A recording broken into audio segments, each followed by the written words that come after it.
This is 7.4 circulatory, lymphatic, and respiratory systems. Let's look at those things. Circulatory system, what is its purpose? To move oxygen, nutrients, and waste through the body using blood vessels. Obviously, the heart is going to be associated with that as well. Heart, blood vessels are all going to be part of that circulatory system. And then, of course, blood. What are the components of blood? Plasma, white blood cells, red blood cells, or WBC, RBC if you're on the inside, and platelets. What are those things? Plasma is the liquid portion of the blood, contains the stuff that is in the blood, basically allows things like hormones and other chemicals to travel through the blood, holds the other things. Remember, blood is a suspension. Plasma is the most of the blood. Then you have red blood cells. Their purpose is to carry oxygen. They have a special protein called hemoglobin. That's all it does, carry oxygen. Red blood cells are basically big bags of hemoglobin. Very simple cells. White blood cells, not so much. They fight infection, remove foreign particles from the blood. And then platelets, they are important in blood clotting. If there's like a wound or something, platelets are going to do that, like this person has. They wounded themselves for science. Perfect. All right, let's look at the heart. Heart's got lots of things going on. So first of all, arteries and veins, we're going to talk about the difference in those next. But anytime you see the word pulmonary in front of something, it has to do with lungs. So pulmonary artery, pulmonary veins, they go to and from the lungs. You can see the difference there. There's two atria, the left and right atrium. These are the small chambers of the heart. They are the receiving chambers. They receive blood from the lungs or the rest of the body, depending on which chamber we're talking about. Then there is the ventricles, the right and left ventricles. They're the sending chambers, or the big pumping chambers of the heart. They are pumping blood out of the heart, like to the lungs or to the rest of the body, depending on the chamber that you're talking about. There is the pacemaker, or on this picture, it's called the SA node, or the sinoatrial node. And what this does is it keeps the heart in rhythm with itself. Basically, the heart has to beat in a certain way in order to most efficiently pump blood. If it doesn't beat in that way, it's not very efficient. You've heard of like atrial fibrillation before, right? Or AFib. It's when the heart's not beating right. The SA node or the pacemaker is usually what fixes that. And then there are valves. I labeled one. And a valve, there's lots of valves in the heart. And the valves prevent the backflow of blood. Blood vessels, there's three. There's arteries, always sending blood away from the heart. Oh, it's how I remembered it. Artery starts with A, away, A also. And that's how I always remembered it. Artery sends blood away from the heart. So the pulmonary artery away from the heart, right, to the lungs. And so then there's the capillaries. Well, let's go to the veins first. Veins send blood back to the heart. Veins also have valves in them, so think about the veins coming up your legs while you're standing. How does that blood get up there? It just takes steps, because it keeps going, gets to the next valve, and it's like climbing a ladder. And then the capillaries. This is where those two things meet in the middle. Capillaries are microscopic, meaning that like one blood cell at a time, kind of small. And so this is where the arteries and the veins connect to one another, and this is where gas exchange is occurring in the body's cells. We'll talk about gas exchange in just a moment. There's a two-loop pathway. Remember, we talked about these loops with the animal unit. We talked about the two-loop circulation, four-chambered heart. There's the pulmonary circuit and the systemic circuit. The pulmonary circuit goes to the lungs and back, and the systemic circuit goes to the body and back. I'm not going to ask that you're able to trace the path of blood through the whole body. I think that's a little bit too much for our class, but you can kind of figure it out.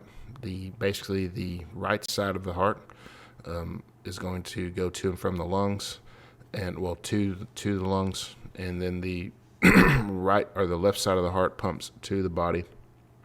But I'm not going to be that concerned that you know that, honestly. You just need to know two circuits: pulmonary circuit, lungs. There's that word pulmonary again.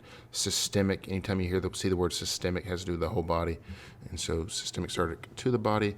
Lymphatic system is next. What's the purpose of the lymphatic system? To return excess fluid to the circulatory system after filtering of pathogens. What's happening? Why is there excess fluid? Well, circulatory system is purposefully kind of leaking fluid out into the rest of the body. And so that fluid is then gathered, like the plasma and that sort of thing, right? It's gathered through these lymphatic vessels. You have this whole other circulatory system in your body called the lymphatic system, except for it doesn't have a pump. You actually move your lymphatic fluids, called lymph, through your body just by moving. And then it's filtered in these areas called lymph nodes. You have a couple of other lymphatic organs that we're not going to mention here. But the idea is that that fluid makes it back to the circulatory system eventually, but it's been filtered of pathogens and other things that could cause your body harm. And so this is why when you get a pathogen, sometimes those lymph nodes will swell up because they've gotten something and causes them to be infected. You get the idea. They're doing their work in that way. Lymphatic system. One slide. Very important. Respiratory system. What's the purpose of the respiratory system? To facilitate gas exchange between the blood, air, and the body's tissues. We need oxygen. We need to get rid of CO2. Respiratory system's doing that work. All right, it's composed of the lungs. It's composed of the bronchi, which are the tubes that connect the lungs to the trachea. The trachea, of course, is like the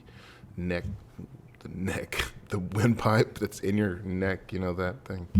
And then your pharynx, which is where your nose and your mouth connect.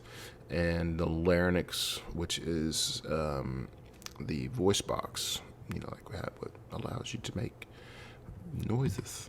So how does breathing work? Well, breathing is a central nervous system function. It's not something you have to think about, or we'd all die in our sleep. And so how does it work? Well, the body knows how much oxygen it needs, right? And so the brain knows. The body doesn't really know anything by itself. The brain knows how much oxygen the body needs. And so as your oxygen needs change, so does your breathing in order to accommodate that. That's why when you just take off sprinting across an open field and you stop, you're going to be breathing hard because the body's like, whoa, we need more oxygen to do that sort of thing, right? And so you'll start breathing hard.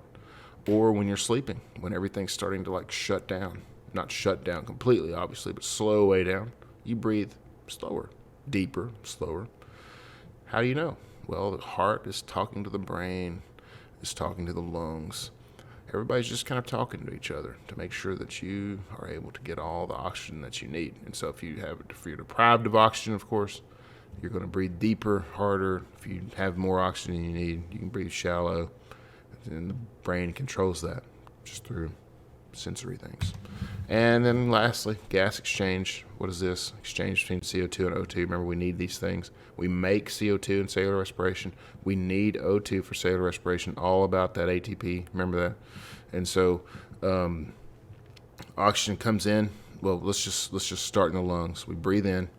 Oxygen comes in, and it's going to circulate out into the body cells, right? So there's a picture of like organs, liver. It could be anything. It could be a picture of toes, for them. It doesn't matter. The oxygen's going to get dropped off in the toes and the liver and the stomach, and then those places are going to put their CO2 into the blood, right? Here, take this. We don't need it anymore. Here, we'll take your oxygen. We're going to give you our CO2. Where's that CO2 headed? Back to the lungs, and then you exhale all of that business out. You inhale more oxygen in, and so that's how gas exchange is happening. And so you could say gas exchange is happening in the lungs, where we are getting rid of CO2 and getting oxygen, right? And then you can say it's also happening in the body cells, where the body cells are taking up oxygen and then passing off CO2 into the blood.